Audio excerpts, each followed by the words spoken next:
إن إبراهيم لحليم أواه منيب. ان ابراہیم لحلیم،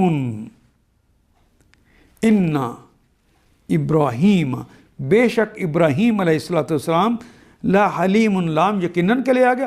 حلیم کا کلمہ تو ہم اردو میں بھی استعمال کرتے ہیں، نام بھی رکھتے ہیں۔ حلیم کہتے ہیں نرم دل کو۔ یہ انہوں نے جو قوم لوط کے حوالے سے سفارشیں شروع کر دی تھیں، مجھ سے بحث مناظرہ شروع کر دیا، اس کی وجہ یہ تھی کہ وہ بڑے نرم دل تھے۔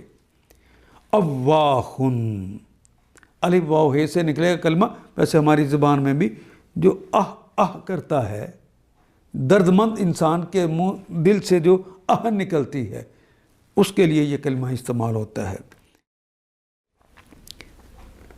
اواہن، آہیں بھرنے والے، درد مند انسان تھے۔ منیب، نابا ینوبو کہتے ہیں واپس پلٹ، جو اللہ کی طرف رجوع کرنے والا۔ منیب میم والے کے لیے، نون واو بے سے نکلے گا یہ کلمہ، اور نابا ینوبو کہتے ہیں واپس پلٹنے کو، تو مراد یہ اللہ کی طرف واپس پلٹنے والے، اللہ کی طرف رجوع کرنے والے تھے، نرم دل تھے، درد مند دل رکھتے تھے، اس لیے انہیں پتہ چل گیا ان پر عذاب آنے لگا ہے تو ان کے حق میں سفارشیں کرنے لگ گئے۔ جب ابراہیم علیہ السلام کی گھبراہٹ دور ہو گئی اور اولاد کی بشارت سے ان کا دل خوش ہو گیا، خوشخبری جو ملی، تو اور عمر کے اس حصے میں مل جائے تو خوشخبری تو بہت ہی خوشی والی بات ہوتی ہے۔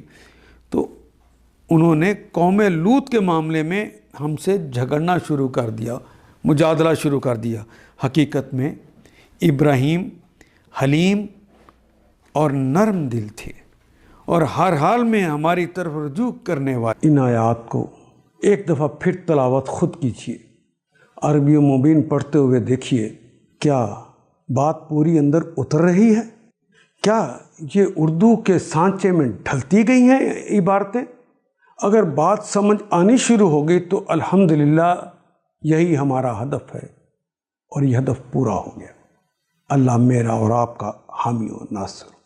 الف لام